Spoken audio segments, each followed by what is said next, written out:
တရားဒေသနာဝင်ငါမီသိက္ခာတော်ရဆရာမကြီးဒေါက်တာနော်ဟေတာမူရွေးချယ်ထားသည့်ကျမ်းပိုက်များကိုဖတ်ပါမယ်။ကောရိန္သုဩဝါဒပထမဆောင်အခန်းကြီး7အခန်းငယ်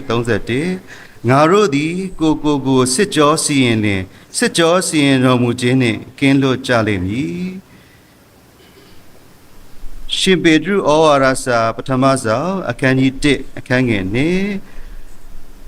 ပုံနုပြည်ကလာတိပြည်ကပုဒေါကိပြည်အာရှိပြည်ဘိသုနိပြည်အရရတို့၌ကွဲပြားသောဧည့်သည်အာဂန္တုတို့ကိုကြားလိုက်ပါ၏ကျေးဇူးတော်နှင့်ညီသက်ခြင်းသည်သင်တို့၌များပြားပါစေသောကောရိန္သုဩဝါဒစာပထမဆောင်အခန်းကြီး1အခန်းငယ်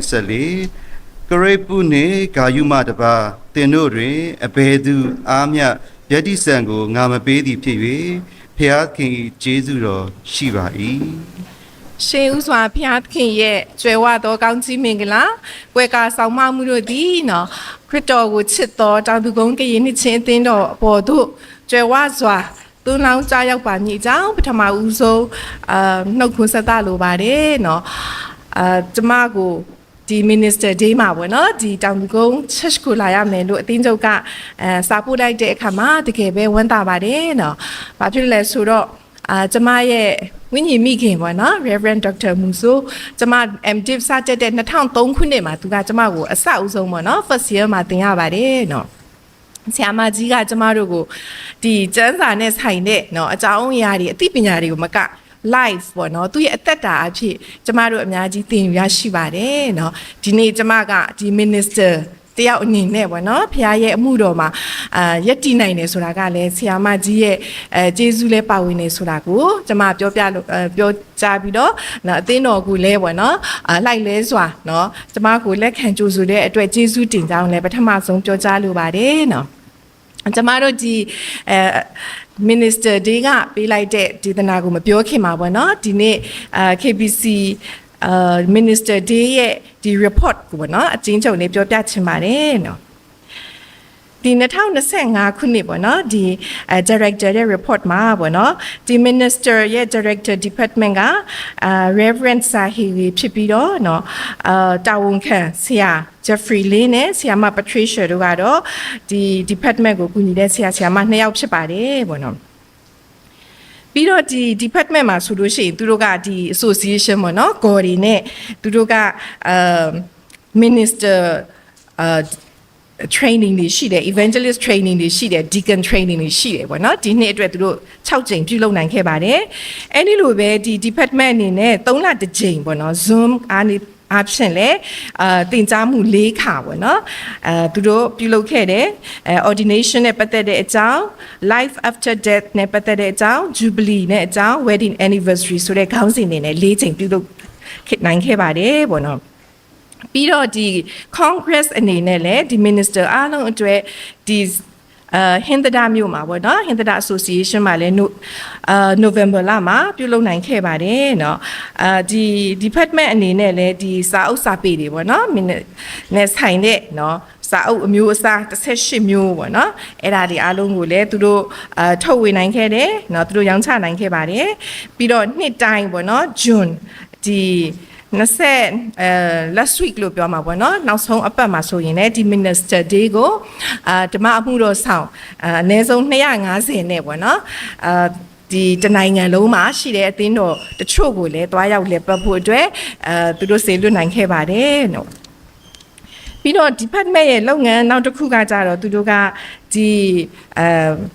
ခေါ်တော်မူချင်းခံသွားရတဲ့နော် minister တွေရဲ့မိသားစုကိုပံ့ပိုးပေးတဲ့အစီအစဉ်လေးတစ်ခုရှိတယ်ပြီးတော့အသက်80ကျော်တဲ့ minister တွေကိုလည်းပံ့ပိုးပေးတယ်ပေါ့နော်အစီအစဉ်လေးလည်းသူတို့လှုပ်ဆောင်ပါတယ်ပေါ့နော်ဆိုတော့ဒီနှစ်မှာဆိုလို့ရှိရင်နော် minister department ကနေပြီးတော့တိတ်ခါတော်ရလက်တင်ပေးနိုင်တဲ့ဆရာပေါ့နော်2025ခုနှစ်မှာ59ယောက်ရှိခဲ့ပါတယ်ပေါ့နော်အဲ့ဒီအတွက်ကြောင့်မလို့director ကနေပြီးတော့နော်ဒီအသင်းတော်မှာရှိတဲ့တင်းသူတင်းသားများရဲ့ဆုတောင်းမှုပံ့ပိုးမှုအဖြစ်ဒီ Minister Department ရဲ့လုပ်ငန်းတွေကိုကောင်းကောင်းမွန်မွန်ယနေ့ထိလှုပ်ဆောင်နိုင်တဲ့အတွက်ကြောင့်ကျေးဇူးတင်ပါတယ်ဆိုတာကဒီ report အဖြစ်သူရေးသားထားပါတယ်ပေါ့နော် ဆိုတော့ကျမတို့ဒီနေ့ Minister Day မှာပေါ့နော်ကျမတို့ကိုပြောကြားဖို့အတွက်ပေါ့နော်ပေးထားတဲ့ခေါင်းစဉ်ကတော့ခရစ်တော်နဲ့သူဤအသင်းတော်ပေါ့နော်အားလုံးပေါ့နော်ကျမတို့တနိုင်ငံလုံးဒီအကြောင်းအရာလေးနဲ့ခွန်အားပေးကြတဲ့မှာဖြစ်ပါတယ်ဒါကြောင့်ခေါင်းစဉ်ကတော့ခရစ်တော်နဲ့သူဤအသင်းတော်ဖြစ်ပါတယ်နော်ကျမ်းစာကတော့ခုနတပါပတိဖတ်သွားသလိုပဲပေါ့နော်၃ပိုက်ဖြစ်ပါတယ်နော်ဆိုတော့တခါကပေါ့နော်သာသနာပြုဆရာတယောက်ကပေါ့နော် तू ကလမ်းလျှောက်ရင်းနဲ့ပေါ့နော် तू ကလူငယ်လေးတယောက်ကိုတွေ့တယ်ပေါ့နော်အဲ့အချိန်မှာ तू ကအဲ့လူငယ်လေးကိုမေးတယ်ပေါ့နော်သခင်ယေရှုကိုသိလားပေါ့နော်အဲ့အချိန်မှာဒီလူငယ်လေးကဘာပြောလဲဆိုတော့ပေါ့နော်သခင်ယေရှုဆိုတာမေတ္တာတော်ကြီးမားတဲ့ဖခင်ဖြစ်တယ်ပေါ့နော်သူ့ရဲ့သွန်သင်ချက်တွေသူ့ရဲ့ဒီပေးဆက်ခဲ့တဲ့အသက်တာတွေကလည်းတကယ်ကိုအံ့ဩစရာကောင်းတဲ့ဖခင်ဖြစ်တယ်ကိုဆိုတာ तू သိတယ်ပေါ့နော်အဲ့အချိန်မှာဒီသာသနာပြုဆရာကမေးရပေါ့နော်အဲ့ဒီလိုဆိုရင်အသင်းတော်ကိုရောသိလားပေါ့နော်အဲ့အချိန်မှာဒီလူငယ်လေးကဘာပြောလိုက်လဲဆိုတော့ပေါ့နော်အသင်းတော်ဆိုတာကတော့ပေါ့နော်နှွေးထွေးမှုတွေပျောက်ဆုံးတဲ့နေရာပေါ့နော်ဟန်ဆောင်မှုတွေစိတ်ဝမ်းကွဲမှုတွေပေါ့နော်ပြီးတော့တင်းကျပ်လို့နဲ့ဒီပြည့်ညက်ဝါဒတွေရှိတဲ့နေရာပဲဖြစ်တယ်ပေါ့နော်ကျွန်တော်ကခရစ်တော်ကိုတော့ချစ်တယ်အသင်းတော်ကိုတော့မုန်းတယ်ပေါ့နော်ဆိုတော့ဒီလူငယ်လေးကအဲ့ဒီလိုပြန်ဖြေလိုက်ပါတယ်ပေါ့နော်ဆိုတော့ဒီနေရာမှာကျမတို့ကျမ်းစာကိုအသေးချာလေ့လာကြည့်တဲ့အခါနဲ့နေတဲ့တမန်တရားတစ်ခုကိုတွေ့ရတယ်ပေါ့နော်အဲ့ဒါကဘာလို့လဲဆိုတော့ကျမတို့ကခရစ်တော်နဲ့သူ့ရဲ့အသင်းတော်ကိုခွဲခြားလို့မရပါဘူးပေါ့နော်ခရစ်တော်ကိုချစ်လို့ရှိရင်ခရစ်တော်တည်ခဲ့တဲ့သူ့ရဲ့အသင်းတော်ကိုလည်းကျမတို့ချစ်ရမှာပဲဖြစ်ပါတယ်ပေါ့နော်ဒါကြောင့်ကျမတို့ကလူတစ်ယောက်ကိုကြည့်ပြီးတော့ပေါ့နော်ခမားကတော့ကောင်းတဲ့လူဖြစ်တယ်ပေါ့နော်ခမားရဲ့အမျိုးသမီးကိုတော့ကျမကြည့်လို့မရဘူးလို့အဲ့ဒီလိုတော့ပြောလို့ရှိရင်เนาะသူ့ရဲ့အမျိုးသမီးကိုကျမတို့ကစော်ကားနေတဲ့၍ဒီအမျိုးသားကိုကျမတို့လည်းလေးစားရမရောက်ပါဘူးပေါ့เนาะဒါကြောင့်ကျမတို့ဒီနေ့ဒီကျမ်းပိုက်3ပိုက်ပေါ့เนาะခုနဖတ်သွားတဲ့ကျမ်းပိုက်3ပိုက်ကိုပေါင်းဆက်ပြီးတော့ခရစ်တော်နဲ့เนาะသူ့ရဲ့အသင်းတော်ဆိုတဲ့ကြောင်းအရာလေးကိုပြောကြားသွားမှာဖြစ်တယ်เนาะအဓိကအချက်3ချက်နဲ့ပေါ့နော်ပြောသွားမှာဖြစ်ပါတယ်ပေါ့နော်ပထမအချက်ကပေါ့နော်အသင်းတော်ရဲ့ရည်ရွယ်ချက်ကဘာလဲပေါ့နော်အသင်းတော်ရဲ့ရည်ရွယ်ချက်ကဆိုလို့ရှိရင်နော်မိမိကိုယ်ကိုတန့်စင်ခြင်းပေါ့နော် inner purification ပေါ့နော်ဖြစ်ပါတယ်ပေါ့နော်ဆိုတော့ဒီကျမ်းပိုက်မှာ1ကော7:31မှာငါတို့ဒီကိုစစ်ဆေးစီရင်တော်မူခြင်းနဲ့ကင်းလွတ်လိမ့်မည်ပေါ့နော်ဆိုတော့ဒီရှင်ပေါလုကဒီကိုရင်သူအသင်းသားတွေကိုသူကြည့်တဲ့အခါကျတော့ဗောနော်ဒီ Lord Supper ဗောနော်ပွဲတော်မင်္ဂလာကိုလာတဲ့ဒီအသင်းသားတွေကတင်းသူအသင်းသားတွေကဟိုအတ္တဆန်တွေကိုသူတွေ့ရတယ်ဗောနော်ချမ်းသာတဲ့သူတွေကစောလာတယ်နော်စားကောင်းတောက်ဖွယ်တွေစားတယ်ပျော်ရွှင်ကြတယ်ရစ်မှုကြတယ်ဒါပေမဲ့နောက်ပိုင်းမှာလာတဲ့အလုတ်သမားတွေနဲ့ကျွနေအတွက်ကြတော့အစားအသောက်တွေကဘာမှမကျန်တော့ပါဘူးဗောနော်ဆိုတော့ဒီအသင်းသားတွေကဗောနော်ခရစ်တော်ရဲ့အသက်တာခရစ်တော်ရဲ့စိတ်သဘောထားမရှိဘဲနဲ့ဘောနော်အချင်းချင်းခွဲခြားပြီးတော့ဆက်ဆံကြတာကိုတွေ့ကြရပါတယ်နော်ဆိုတော့အဲ့ဒီမှာရှင်ပေါလုကပြောလဲဆိုတော့ဗောနော်ဖခင်ရဲ့ပွဲတော်ကိုမထိုက်တန်ဘဲနဲ့သုံးဆောင်လို့ရှိရင်အပြစ်ရှိတယ်လို့သူကကောရိန္သုအသင်းသားတွေကိုသူကတတိပေးခဲ့ပါတယ်ဗောနော်အဲ့ဒါကြောင့်ငြိမ်သက်ခြင်းမရှိတဲ့အသက်တာဗောနော်ကိုစစ်ဆေးမှုမရှိဘဲနဲ့ပွဲတော်ဝင်လိုက်တဲ့ကိုရိန္သုအသင်းသားတွေမှာဖျားနာတဲ့လူတွေရှိတယ်အားနေတဲ့သူတွေရှိတယ်เนาะတေသွားတဲ့သူတွေရှိတယ်ဆိုတာကိုတွေ့ရပါတယ်เนาะဒါကြောင့်တမန်တော်ရှင်ပေါလုကပြောလဲဆိုရင်ပေါ့နော်မင်းတို့ကိုပေါ့နော်သူများကိုပြောဖို့အတွက်လက်ညှိုးမထိုးခင်မှာပေါ့နော်ပြီးတော့ဖျားရဲ့ဒဏ်ခတ်ခြင်းကိုမခံရခင်မှာကိုပြန်ပြီးတော့ကိုယ့်ရဲ့နှလုံးသားထဲမှာခရစ်တော်တကယ်ပဲเนาะခရစ်တော်ရဲ့တည်ံပျောက်ဆုံးနေသလားဆိုတာကိုအရင်ဆုံးစစ်ဆေးဖို့လိုတယ်လို့သူကကိုရိန္သုအသင်းသားတွေကိုအဲ့ဒီလိုပြောခဲ့ပါတယ်ပေါ့နော်အဲ့ဒါကြောင့်ကျမတို့ဒီမြန်မာနိုင်ငံမှာရှိတဲ့အသင်းသူအသင်းသားပေါ့နော်အသင်းတော်တွေကလည်းကျမတို့ကဒီမတရားမှုတွေကိုတွေ့တယ်เนาะဝေဖန်ကြတယ်ပေါ့နော်ဒါပေမဲ့လည်းမိမိတို့ရဲ့အသင်းတော်မိမိတို့ရဲ့ခရစ်ရဲ့အသက်တာမှာကြတော့ပေါ့နော်မတူတဲ့အရာတွေပေါ့နော်ခရစ်တော်နဲ့မတူတဲ့အရာတွေကိုကျမတို့ကမသိချင်ဟန်ဆောင်မျက်ွယ်ပြုတ်တက်ကြပါတယ်เนาะဒါကြောင့်ကျမတို့ရဲ့စိတ်ကခုနကိုရိန္သုအသင်းသားတွေလိုပဲပေါ့နော်မာနတွေအတ္တတွေရှင်ပြိုင်မှုတွေနဲ့ပြည့်နေလားဒါမှမဟုတ်ခရစ်တော်ရဲ့စိတ်နေစိတ်ထားဖြစ်တဲ့နှိမ်ချခြင်းပြီးခံချင်းတန်ရှင်းချင်းရှိရလားဆိုတာကိုကျမတို့ပြန်နေပြီးတော့ဆင်ခြင်ကြဖို့လိုပါတယ်ပေါ့နော်ဟိုအရမ်းမြင့်တဲ့တောင်တတောင်မှာပေါ့နော်နည်းနည်း မိုးလင်းခါမိုးလင်းလင်းချင်းမှာနေအောင်ချီဖြာထွက်လာတာကိုကျမတို့မြင်အောင်ကြည့်မယ်ပေါ့နော်အဲ့ဒီမှာပေါ့နော်အရန်မြင့်တဲ့တောင်ဆိုရင်တော့နော်တောင်ရဲ့အောက်ခြေမှာဆိုရင်လို့ရှိရင်ပေါ့နော်နေတဲ့သူတွေကဒီအပေါ်ကနေပေါ့နော်ဒီနေအလင်းရောင်ဖြာထွက်လာတာကို तू ကတွေ့ချင်မှတွေ့ရမယ်ပေါ့နော်ဘာဖြစ်လဲဆိုတော့တစ်ပင်နေကာနေမယ်ပေါ့နော်နောက်ပြီးတော့တောင်တန်းနေရှိနေမယ်အတွက်ကြောင့်မလို့ तू ကတွေ့ချင်မှတွေ့ရပါမယ်ပေါ့နော်ဒါပေမဲ့အခုနဒီမြတ်မားတဲ့တောင်ကြီးရဲ့ထိတ်ကအောက်ဖက်ကဂျိုက်ဝန်းထဲမှာပေါ့နော်လှိုင်းတဘိုးမထပဲနဲ့အမိုက်တွေလည်းမရှိပဲနဲ့တက်ရှင်းတဲ့ရေကန်တကန်တော့ရှိတယ်ပေါ့နော်ဆိုတော့အဲ့ဒီရေကန်တွေမှာနော်ဘာအညစ်အကြေးတွေမှာဘာမှမရှိတဲ့အတွက်ကြောင့်ပေါ့တက်ရှင်းကြည်လင်းပြီးတော့ပေါ့နော်ဟိုးတောင်ပေါ်ကနေပေါ့နော်ဒီနေလင်းရောင်ကဖြာကျလာတဲ့ဟာကိုသူကရောင်ပြန်နော်ဒီရေကန်မျက်နှာပြင်ကနေပြန်ပြီးတော့ရောင်ပြန်ပြီးတော့ဖြစ်လာတဲ့အခါမှာပေါ့နော်အဲ့ဒီဂျိုက်ဝမ်းမှာရှိတဲ့လူတွေကနော်အခုနကတော့ကနေရဲ့အလင်းရောင်ပြန်တာသူကောင်းကောင်းတွေ့ရပါတယ်ပေါ့နော်ဒါကြောင့်ကျမတို့ရဲ့အသင်းတော်ကလည်းကိုအမြဲတမ်းဆန်းစစ်ဖို့လိုပါတယ်เนาะအညစ်အကြေးကင်းနေတဲ့ရေကန်ကြီးလို့ပေါ့เนาะကျမတို့ရဲ့အသင်းသူအသင်းသားတွေရဲ့အသက်တာကျမတို့အသင်းတော်ရဲ့အသက်တာကအဲ့ဒီလိုတန့်ရှင်းနေတဲ့ရေကန်ကြီးလို့ဖြစ်ရပြီးတော့ခရစ်တော်ကတော့မြင့်မြတ်တဲ့တောင်ကြီးပဲဖြစ်ပါတယ်เนาะလောကလူသားတွေကိုအလင်းပေးတဲ့เนาะခုနတောင်ထိပ်ပေါ်ကနေမင်းကြီးပဲဖြစ်ပါတယ်ပေါ့เนาะဒါကြောင့်ကျမတို့လောကီလူသားတွေကိုကြည့်လူတိုင်းကတော့ကျမ်းစာဖတ်ချင်မှဖတ်မယ်ဖះအကြောင်းကိုလည်းကြားဘူးချိန်မှကြားဘူးမယ်ဒါပေမဲ့သူတို့ကတော့အသင်းတော်နဲ့အသင်းသူအသင်းသားတွေရဲ့ဘဝအသက်တာကိုတော့ကြည့်ကြတယ်အပြင်ကပေါ့နော်ဖះမသိတဲ့သူကကြည့်ကြတယ်ဒါကြောင့်ကျမတို့ရဲ့အသင်းသူအသင်းသားတွေရဲ့အသက်တာကျမတို့အသင်းတော်ရဲ့အသက်တာကပေါ့နော်ဖះရဲ့ဘုန်းတော်ကိုထင်ရှားတယ်တန့်ရှင်းစင်ကြယ်တဲ့အသက်တာကိုပြမယ်ဆိုလို့ရှိရင်ပေါ့နော်ဒါကသူတို့ကခရစ်တော်နဲ့ခရစ်တော်ရဲ့အသင်းတော်ကဘာလဲဆိုတာကိုသူတို့မြင်တွေ့ရမှာဖြစ်ပါတယ်เนาะဒါကြောင့်ကျမတို့ရဲ့ life က reflection ပေါ့เนาะအခုနလိုမျိုးခရစ်တော်ကနေပြီးတော့လာတဲ့အလင်းရောင်ကိုကျမတို့ကတခြားသူကိုပြန်ပြီးတော့ reflect ပေါ့เนาะပြန်လည်ပြီးတော့တောက်ပနိုင်တဲ့ပေါ့เนาะအလင်းပေးနိုင်တဲ့ပေါ့เนาะတက်ရှင်းစင်ကြယ်တဲ့အသက်တာမျိုးဖြစ်ဖို့အတွက်ကျမတို့ကြိုးစားဖို့ဖြစ်ပါတယ်ပေါ့เนาะဒုတိယတစ်ချက်အနေနဲ့ကတော့ပေါ့เนาะအသင်းတော်ရဲ့ဖြစ်တည်မှုကဖျားသခင်ရဲ့ရွေးကောက်ခြင်းဖြစ်ပါတယ်ပေါ့เนาะthe church ရဲ့ identity ဆိုတာ divine election ပေါ့နော်လူကရွေးတာမဟုတ်ဘူးဒါကဖျားသခင်ကနေပြီးတော့ရွေးတာပဲဖြစ်ပါတယ်เนาะဒါကြောင့်ကျမတို့ထင်တာကတော့အသင်းတော်ဆိုတာကလူကစတယ်ပေါ့နော်လူတွေကနေပြီးတော့အသင်းတော်ကိုတည်ထောင်ကြတာဖြစ်တယ်ဒါပေမဲ့ဒီပေတရုကဘာကိုပြောလဲဆိုတော့သုံးပါးတစုကြီးသောဖျားသခင်ရဲ့လှုပ်ဆောင်မှုလို့ပြောတယ်ဒီအသင်းတော်ဖြစ်တည်လာခြင်းပေါ့နော်ဒါကြောင့်အသင်းတော်ရဲ့ဖြစ်တည်မှုဆိုတာကလူကစတင်ခဲ့တာမဟုတ်ဘူးဖျားသခင်ရဲ့ရွေးချယ်ခြင်းကနေအသင်းတော်ဆိုတာဖြစ်လာခြင်းဖြစ်ပါတယ်เนาะအဲ့ဒါကြောင့်ကျမတို့ဒီ Trinity God ပေါ့နော်သုံးပါးတစုတည်းသောဖျားလို့ပြောလို့ရှိရင်เนาะခမဲတော်ဖျားသခင်ကကျမတို့ကိုရွေးကောက်တယ်ပေါ့နော်ကျမတို့ကဖျားကိုမရွေးခင်ကတည်းကသူကကျမတို့ရဲ့အသက်တာကိုသိနေတယ်ပေါ့နော်သူကသိနေတယ်ဒါကြောင့်အသင်းတော်ဆိုတာခံယူချက်တူလို့ဝါသနာတူလို့ကျမတို့ကဒီမှာလာပြီးတော့အသင်းသူအသင်းသားဖြစ်နေကြတာမဟုတ်ဘဲနဲ့ဖျားသခင်ရဲ့တကယ်ကျေးဇူးတော်နဲ့ရွေးကောက်ခံတဲ့လူတွေဖြစ်တယ်ဆိုတာကိုကျမတို့လက်ခံရမှာဖြစ်ပါတယ်ပေါ့နော်ဒါက Father God ပေါ့နော်ခမည်းတော်ဘုရားကကျမတို့ကိုရွေးချယ်ထားလို့အခုဒီအသင်းတော်မှာကျမတို့အတူတူရွေးကောက်ခံလူတွေနေအနေနဲ့ရှိနေခြင်းဖြစ်ပါတယ်ပေါ့နော်ပြီးတော့ဒီတန်ရှင်သောဝိညာဉ်တော်ပေါ့နော် Holy Spirit ကလည်းဒီကျမတို့ရဲ့ရွေးကောက်ခံတဲ့လူတွေကိုနော်စိတ်ဝိညာဉ်ကိုပြုပြင်ပေးတယ်ပေါ့နော်ကျမတို့ရဲ့အသက်တာမှာခုနပြောခဲ့သလိုလောဘတွေရှိမယ်เนาะမနာလိုမှုတွေရှိတယ်မငြိမ်းချမ်းမှုတွေရှိတယ်ပေါ့เนาะအဲ့ဒါတွေကိုဒီ Holy Spirit ကเนาะ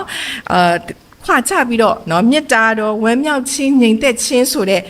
ဝိညာဉ်အသီးအနှံတွေနဲ့အစားထိုးပြီးတော့ကျမတို့ကိုပြောင်းလဲပေးတာဖြစ်တယ်เนาะပြီးတော့နောက်ပိတ်ဆုံးပေါ့နော်တားတော်သခင်ယေရှုကကြတော့ကျမတို့ရဲ့အပြစ်တွေကိုသူကဆေးကြောပေးတယ်နော်ဆိုတော့ဒီ Trinity God ပေါ့နော်ကျမတို့ကိုဖခင်ကကျမတို့ကိုရွေးကောက်တယ်Holy Spirit ကတော့ကျမတို့ကိုအခုနလိုမျိုးဝိညာဉ်အသီးတွေနဲ့ကျမတို့ကိုအစားထိုးပြီးတော့နော်တန့်ရှင်းစေတယ်အခုနနော်တားတော်ဖြစ်တဲ့ယေရှုကတော့ကျမတို့ရဲ့အပြစ်ကိုဆေးကြောပေးပါတယ်နော်ပေတရုကဘာပြောလဲဆိုတော့အသွေးတော်ကိုဖြန်းချင်းခံရရန်လို့သူက ပြောထားတယ်ပေါ့နော်ဆိုတော့ဓမ္မဟောင်းကျမ်းထဲမှာဆိုရင်နော်ဒီယစ်ပရောဟိတ်တွေကပလင်တော်ဘောကိုတက်ပြီးတော့ပေါ့နော်တရားလူတွေရဲ့အသွေးကိုသူကဖြန်းလိုက်တယ်သူရဲ့သဘောထားကတော့ဗာလဲဆိုရင်ဖျားပိုင်တဲ့သူတွေဖြစ်သွားပြီဆိုတဲ့ပဋိညာဉ်အဓိပ္ပာယ်ပေါ့နော်ဆိုတော့အဲ့ဒီအသွေးတော်နဲ့ဖြန်းချင်းခံရတဲ့သူတွေကဖျားရဲ့ပိုင်သွားတဲ့လူတွေပေါ့နော်ဖြစ်သွားတယ်ဆိုတဲ့အဓိပ္ပာယ်ဖြစ်ပါတယ်နော်ဒါကြောင့်ကျမတို့ကနော်သိထားရမှာကအသင်းတော်ဆိုတာလူကနော်စတင်ခဲ့တာမဟုတ်ဘူးဖះကရွေးကောက်ခြင်းအဖြစ်ကျမတို့ကအသင်းတော်ဖြစ်လာပြီးတော့ဒီထဲမှာကျမတို့ကနော်ဖះကရွေးချယ်ထားတယ်ကျမတို့ကအသင်းသူအသင်းသားတွေဖြစ်တယ်ပေါ့နော်ကျမတို့ကိုစင်ကြယ်စေတယ်ကျမတို့ရဲ့အပြစ်ကိုဆေးကြောပေးတယ်ပေါ့နော်ကျမတာတကတစ်ခုကိုပြောချင်ပါတယ်ပေါ့နော်အဲ့ဒါကစင်ကာပူနိုင်ငံမှာရှိတဲ့ကန်ယိုဒန်ကစခန်းတစ်ခုမှာပေါ့နော်အဲ့ဒါကစေတနာဝန်ထမ်းအသက်ငယ်တဲ့စခန်းလေးတစ်ခုပေါ့နော်အဲ့ဒါကပင်လယ်ကမ်းရိုးတန်းမှာရှိပါတယ်နော်အဲ့ဒီပင်လယ်ကမ်းရိုးတန်းမှာရှိတဲ့စခန်းလေးကအရန်နာမည်ကြီးရယ်ဘာဖြစ်လို့လဲဆိုတော့အဲ့ဒီမှာတွားပြီးတော့ပေးဆက်တဲ့ volunteer တွေကအရန်ကိုသူတို့ကစိတ်တက်ကြွကြတယ်ပေါ့နော်ဆိုတော့တင်မောတွေဒုက္ခဖြစ်တယ်တင်မောတွေနှိမ့်မြုပ်တယ်ဒါမှမဟုတ်လို့ရှိရင်အန္တရာယ်ဖြစ်တယ်ဆိုရင်သူတို့ကနော်သူတို့အသက်ကိုမစင်စားဘဲနဲ့ပေါ့နော်ဒီအေးနေရင်လည်းရေထဲကိုဆင်းသွားကြတယ်เนาะမတက်ရှိရင်လည်းသူတို့ကဆင်းသွားတယ်လူတွေရဲ့အသက်ကိုစွတ်စွတ်ဆဆနဲ့ကြေကြတယ်เนาะဒါကြောင့်သူတို့ရဲ့ပေးဆက်မှုကြောင့်ဒီပြောရမယ်ဆို rescue ဒီနေရာလေးอ่ะပေါ့เนาะနာမည်ကြီးလာတယ်ပေါ့เนาะနာမည်ကြီးလာတယ်เนาะဒါပေမဲ့တစ်ချိန်ကျတော့เนาะဒီအသက်ကေစခန်းမှာပေါ့เนาะဒီ rescue team ရဲ့နာမည်ကြီးရဲ့အတွက်ကြောင့်မလို့နောက်ထပ်ပေါ့เนาะလှုပ်ဆောင်မဲ့ volunteer အသစ်တွေကလည်းပေါ့เนาะအဖွဲ့အသစ်တွေကလည်းရောက်ရှိလာတယ်ပေါ့เนาะဒါပေမဲ့ဒီအဖွဲ့ကြတော့ဗောနော်ဒီအဲ့ဒီrescue station ကဗောနော်ညှဉ်းနှွမ်းနေတယ်ဗောနော်အဲ့ဒီဂဒီတွေကလည်းစုပ်ပြတ်နေတယ်ဆိုတော့ခါကြတော့သူတို့ကဖယ်လိုက်တယ်ဗောနော်ဆိုတော့သူတို့တက်တောက်တက်တာနေအောင်ကောင်းတဲ့နေရာဒေသအခင်းအကျင်းနေနဲ့သူတို့ဒီ station ကိုသူတို့ကပြောင်းလဲလိုက်တယ်ပေါ့နော်ပြီးတော့သူတို့ကအသက်ငယ်လက်ကျင်ငန်းတွေကိုကျင့်ရမယ်အစားသူတို့ကပျော်ပျော်ပါးပါးစားတောက်ပြီးတော့ပါတီတွေကျင်းပကြတယ်ပေါ့နော်အဲ့ဒီ station မှာပေါ့နော်တစ်ချိန်ကျတော့တင်မောဒီဇီးကပြက်တဲ့အခါမှာပေါ့နော်သူတို့တွေကအသက်ငယ်ဖို့ဖြစ်လာပြီးပေါ့နော်အဲ့ချိန်မှာသူတို့ကလူတွေကိုသွားကယ်ရတယ်လူတွေကနော်ရွှွနေနဲ့ပေးလာတယ်ရေတွေနဲ့ဆူကြတယ်ပေါ့နော်သူတို့ရဲ့အိယာပေါ်မှာကတင်ပေါ်မှာပေါ့နော်ဒီပေါ်မှာဟိုညစ်ပေတဲ့အရာနဲ့နော်လာကြတဲ့အခါမှာပေါ့နော်သူတို့ကညစ်ပတ်ကုန်ပြီဆိုပြီးတော့ဟိုစားပေါ့နော်စိတ်ဆိုးပြီးတော့ညစ်ညူးကြတယ်ပေါ့နော်သူတို့စိတ်ကမပျော်ရွှင်ကြတော့ဘူးပေါ့နော်နောက်ဆုံးမှာတော့အဲ့ဒီအသက်ကစခန်းလေးရကြတော့သူတို့ရဲ့အလုပ်ကိုလုံးဝရပ်ဆိုင်းလိုက်ရပြီးတော့เนาะဘာဖြစ်သွားလဲဆိုတော့အထက်တန်းစားတွေလာတဲ့တီးတန့် club တစ်ခုဖြစ်သွားပါတယ်เนาะသူတို့မလုံနိုင်ဘူးပေါ့เนาะမတန့်ရှင်းတဲ့အရာသူတို့မပေးဆက်နိုင်ဘူးမလုံနိုင်ဘူးပေါ့เนาะဒါကြောင့်ကျမတို့ကเนาะကျမတို့ကိုပေတရုကဘယ်လိုတတိပေးထားတယ်လဲဆိုရင်အသင်းတော်ဆိုတာကဲဆယ်ရေးစခန်းဖြစ်ရမယ်ခုနလိုမျိုးပျော်ပွဲရွှင်ပွဲ club တွေလုပ်တဲ့နေရာမဟုတ်ရဘူးလို့သူကတတိပေးထားပါတယ်เนาะဒါကြောင့်ကျမတို့ကသခင်ခရစ်တော်ရဲ့စကားကိုနားထောင်ပြီးတော့ဝိညာဉ်တော်အဖြစ်မိမိကိုယ်ကိုတန့်ရှင်းအောင်ပေါ့နော်တန့်ရှင်းအောင်ရောက်ရှိလာတဲ့အသင်းသူအသင်းသားတွေဖြစ်တဲ့အတွက်ကြောင့်เนาะကျမတို့က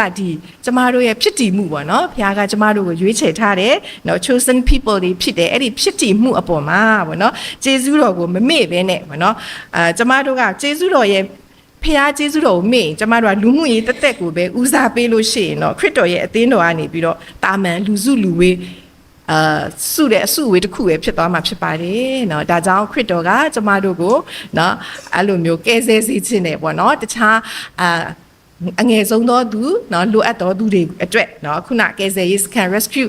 team လိုမျိုးပေါ့เนาะကဲဆဲစေခြင်းပါတယ်ကျမတို့ကိုလူမှုရေးပေါ့เนาะတာလောက်တဲ့လူစုလူဝေးတစ်ခုလို့တော့ခရစ်တော်ကအလိုမရှိပါဘူးပေါ့เนาะနောက်ဆုံးအချက်အနေနဲ့အသင်းတော်တွေရဲ့ချင်းချောက်မှုပေါ့เนาะthreat ကပါလဲဆိုရင်လူသားကိုဘို့ဟိုပြုတ်ချီအမွှန်းတင်ခြင်းဆိုတဲ့အကြောင်းအရာပဲဖြစ်ပါတယ်ဗောနော်လူကိုဘို့ဟိုပြုတ်တဲ့နော်အသက်တာဗောနော်လူကိုအဲ့လိုမျိုးရှေ့ရှုတဲ့အသက်တာဗောနော်အဲ့လိုအသင်းတော်တွေကမဖြစ်ရပါဘူးဗောနော်ဆိုတော့အကြောင်းအရာကဘာဖြစ်လို့လဲဆိုရင်ဒီကောရိန္သုအသင်းတော်မှာဗောနော်လူတွေကဗောနော်people center ဗောနော်လူတွေကိုဘို့ဟိုပြုတ်ပြီးတော့နော်အဲ့ဒီမှာအဖွဲ့တွေ꿰နေကြတာကိုတွေ့ရတယ်နော်တချို့သောယုံကြည်သူတွေကငါကပေါလုရဲ့တပည့်ပေါ့နော်တချို့သောသူကတော့ငါကအာပေါလုရဲ့တပည့် तू ကဟောတာပြောတာကောင်းတယ်ပေါ့နော်ဆိုတော့ तू ကအာပေါလုနောက်လိုက်တဲ့သူရှိတယ်လို့တချို့ကကြတော့ပေတရုနောက်လိုက်တယ်ပေါ့နော်ပေတရုကရှေးရိုးဆန်တဲ့အစစ်အမှန်ဖြစ်တယ်ပေါ့နော်ဆိုတော့သူတို့ကပေတရုဘက်ကိုအားတာတဲ့သူတွေလည်းရှိကြပါတယ်နော်ဒါကြောင့်သူတို့ကအသင်းတော်ချက်ပေါ့နော် လူပေါ့နော်ခေါင်းဆောင်တဲ့လူတွေကိုပို့ပြီးတော့အမွှန်းတင်ပြီးတော့မြောက်စားနေတဲ့အခြေအနေမျိုးဖြစ်နေတာကိုတွေ့ရပါတယ်ပေါ့နော်အဲ့ဒါကြောင့်တမန်တော်ပေါလုကဒီလိုမျိုးအသင်းတော်ထဲမှာပေါ့နော်အုပ်စုကွဲပြီးတော့နော်ကျမတို့ကတယောက်ကိုဆရာတင်နေပေါ့နော်မိမိကိုယ်ကိုယ်တဲ့ဆရာတင်နေဆိုတဲ့အရာကိုပြင်းပြင်းထန်ထန်ကန့်ကွက်ထားတာကိုတွေ့ရပါတယ်နော်ဒါကြောင့်မလို့ပေါလုကဘာပြောလဲဆိုတော့ပေါ့နော်အဲ့ဒီကျမ်းချက်ထဲမှာမင်းတို့ထဲကပေါ့နော်အများစုကငါဘာတိဆန်မပေးခဲ့ဘူးဆိုတာတကယ်ပဲငါဝမ်းသာတယ်နော်မဟုတ်လို့ရှိရင်ငါဘာတိဆန်ပေးလို့မင်းတို့ကငါကမင်းတို့ရဲ့တခင်ဖြစ်တယ်ဆိုတာမင်းတို့အဲ့လိုပြောမှာငါလူမရှိဘူးပေါ့နော်အဲ့ဒါကြောင့်ဒီနေ့မှာကျမတို့တွေ့ရတာကအသင်းတော်မှာနော်စီလုံးညီညွတ်မှုကိုရော့ကျစေတယ်ဆိုတာကတစ်ခါတည်းမှာကျမတို့ကလူကိုဘို့ပြုတ်တဲ့အသက်တာဖြစ်ရင်တော့ကျမတို့ကအဲ့လိုမျိုးဖြစ်သွားနိုင်ပါတယ်နော်ဒါကြောင့်ဓမ္မဆရာ John Calvin ကဘာပြောလဲဆိုတော့လူသားတွေရဲ့နှလုံးသားကနော်ရုပ်တုဆင်းတုကိုအဆက်မပြတ်ထုတ်လုပ်နေတဲ့စက်ယုံတစ်ခုနဲ့တူတယ်ပေါ့နော်ဆိုတော့ဘာဖြစ်လဲဆိုတော့ကျမတို့ကပေါ့နော်တခါတလေအသင်းတော်မှာကျမတို့ကခရစ်တော်ပေါ်မှာအာယုံစိုက်ရမယ်အစားကျမတို့ကခေါင်းဆောင်နေကျမတို့လုပ်ရမယ်အစီအစဉ်တွေရုပ်ဝတ္ထုပစ္စည်းတွေပေါ်မှာတခါတရံစိတ်ကအဲ့ဒီမှာသွားပြီးတော့ဘ ਹੁ ပြုတ်တဲ့အခါမှာပေါ့နော်အချိန်မှာကျမတို့အသင်းတော်ကနော်ခရစ်တော်လူ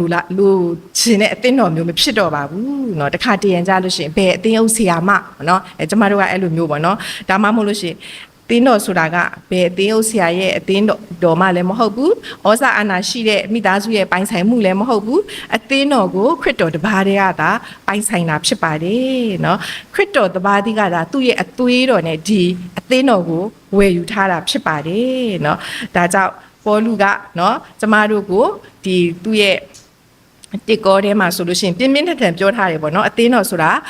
ကျမတို့ကပုဂ္ဂိုလ်ဇွဲမဟုတ်ဘဲနဲ့နာမတော်အောက်မှာအချင်းချင်းအကျိုးကိုတည်ပိုးရမယ်အသင်းအဖွဲ့ဖြစ်ရမယ်လို့သူကပြောပြထားပါတယ်ပေါ့เนาะလွန်ခဲ့တဲ့နှစ်လောက်ကပေါ့เนาะဒီစစ်ဘေးရှောင်စခန်းတစ်ခုမှာပေါ့เนาะအဲ့ဒီမှာလူငယ်လေးတစ်ဖွဲ့อ่ะပေါ့เนาะအဲ့ဒီကရင်နီပြတ်မှာသူတို့ကသွားပြီးတော့ရှောင်နေတဲ့အချိန်မှာပေါ့เนาะသူတို့စခန်းဘေးမှာကရင်နီမဟုတ်တဲ့တခြားလူတွေပေါ့နော်တခြားလူတွေလည်းလာရောက်ပြီးတော့ခိုးလုံတာတွေ့ရတယ်နော်သူတို့မှလည်းစားစရာနည်းနည်းပဲရှိတယ်ပေါ့နော်ဆိုတော့သူတို့ပြောပြတာပေါ့သူဘေးနာရောက်လာတဲ့သူတွေကလည်းအများကြီးဖြစ်တယ်စားစရာလည်းမရှိဘူးအဝတ်တစ်ထည်ကိုတစ်ခုနဲ့ရောက်လာကြတဲ့အခါမှာပေါ့နော်သူတို့တွေကဘာသာလည်းမတူလူမျိုးလည်းမတူဒါပေမဲ့သူတို့မှရှိတဲ့စားနဲ့ရိတ်ခါလေးကိုသူတို့ခွဲဝေးပြီးတော့သူတို့သွားပြီးတော့ချက်ကျွေးတယ်နော်အဲ့အချိန်မှာနော်တခြားသူတွေကသူတို့ကိုမေးတယ်ပေါ့နော်အဲ့ဒီလူတွေကမင်းတို့မှလည်းစားစရာလည်းအဲ့လောက်အများကြီးမရှိပဲနဲ့ဘာဖြစ်လို့ငါတို့လာပြီးတော့ခွဲဝေပြီးကျွေးရတာလဲပေါ့နော်အဲ့ဒီအချိန်မှာသူတို့ကပေါ့နော်သူတို့ရဲ့ကိုးကွယ်တဲ့သခင်ခရစ်တော်ကလူတိုင်းကိုချစ်ပြီးအစေခံဖို့အတွက်သင်ကြားပေးထားတာလို့သူတို့ပြောလိုက်တဲ့အခါမှာပေါ့နော်အဲ့ဒီလူတွေကလည်းသူတို့ဥစ္စာခံစားသွားရတယ်ပေါ့နော်ဒီလူငယ်တွေရဲ့မေတ္တာစေတနာနဲ့သူတို့ရဲ့ယုံကြည်ခြင်းကိုသူတို့ခံစားသွားရပါတယ်နော်ဒါကြောင့်ကျမတို့မှာလူမျိုးရေးပေါ့နော်ဘာသာရေးပေါ့နော်လိုအပ်တဲ့နေရာမှာကျမတို့ဒီဟာတွေကတတိုင်းနေပြိုကျသွားပြီဆိုရင်ခရစ်တော်ရဲ့မေတ္တာကပေါ်ပေါက်လာမှာဖြစ်ပါတယ်เนาะဒါကြောင့်ကျမတို့ကိုချစ်တဲ့ပေါ့နော် Mother Teresa ဆိုတဲ့ဒီအမျိုးသမီးခေါင်းဆောင်ကဘာပြောလဲဆိုတော့ကျမတို့ကကြီးကျယ်တဲ့အရာကိုမလုပ်နိုင်ရင်တောင်မှသေးငယ်တဲ့အမှုကိုကြီးမားတဲ့မေတ္တာနဲ့လှုပ်ဆောင်နိုင်ပါတယ်เนาะသူများတွေလို့တော့ကျမတို့ကအများကြီးပေါ့နော်ရှေ့တန်းလဲထွက်ပြီးတော့မလုံနိုင်ဘူးအများကြီးလဲလှုပ်ဖို့အတွက်ကျမတို့မှလည်းခွန်အားနဲ့ငွေကြေးတွေလည်းမရှိပေမဲ့လည်းကျမတို့ရဲ့သေးငယ်တဲ့အမှုကကြီးမားတဲ့မေတ္တာလေးနဲ့ကျမတို့လှုပ်ဆောင်နိုင်ပါတယ်เนาะဒါကြောင့်ကျမတို့ဒီမှာเนาะရှိတဲ့အသင်းတော်တွေပေါ့เนาะမြန်မာပြည်မှာရှိတဲ့အသင်းတော်တွေကလည်းခရစ်တော်ရဲ့မေတ္တာအားဖြင့်ပေါ့เนาะကျမတို့ကသူတစ်ပါးရဲ့အကျိုးကိုပေးနိုင်တဲ့เนาะလှုပ်ဆောင်နိုင်တဲ့အစီအကံတွေဖြစ်ဖို့လိုပါတယ်เนาะဒါကြောင့်နောက်ဆုံးအနေနဲ့เนาะဒီကျမ်းပိုက်လေး၃ခုကိုပေါင်းစပ်လိုက်တဲ့အခါမှာပေါ့เนาะခရစ်တော်နဲ့သူရဲ့အသင်းတော်ဆိုတဲ့လှပတဲ့ပုံရိပ်လေးတစ်ခုထွက်လာပါတယ်เนาะတစ်ပေတစ်နှစ်လိုပဲပေါ့เนาะကျမတို့ကခမီးတော်သားတော်တန်ရှင်တော်ဝိညာဉ်တော်အဖြစ်ခွဲခြားသတ်မှတ်ထားတဲ့ဖျားသခင်ရွေးချယ်ထားတဲ့လူပေါ့နော် God's chosen people เนาะကျမတို့ရဲ့ဖြစ်တည်မှုကရှိပြီးသားဖြစ်တယ်เนาะဒါကြောင့်ကျမတို့ရဲ့အသင်းတော်ကိုဖျက်ဆီးမဲ့เนาะလူသားကိုဘို့ပြုတဲ့အရာတွေပေါ့နော်အစွဲတွေပေါ့နော်စိတ်ဝန်းကွဲမှုတွေအန္တရာယ်တွေကနေကျမတို့ကကာကွယ်ရမှာဖြစ်ပါတယ်เนาะအဲ့ဒါမှကျမတို့ကဆိုလို့ရှိရင်ကိုယ့်ကိုယ်အမြဲတမ်းဆန်းစစ်ပြီးတော့အမြဲတမ်းစိတ်နှလုံးကိုတန့်ရှင်းပြီးတော့เนาะနေမယ်ဆိုရင်တော့ဘုရားသခင်ရဲ့ဘုန်းတော်ကကျမတို့အားဖြင့်တသက်ခံနိုင်မှာပဲဖြစ်ပါတယ်เนาะကျမတို့ရဲ့ဒီလူသားတွေရဲ့အသင်းတော်ကတော့เนาะဒီလူလောကမှာတော့ဝန်ခံပါတယ်ကျမတို့က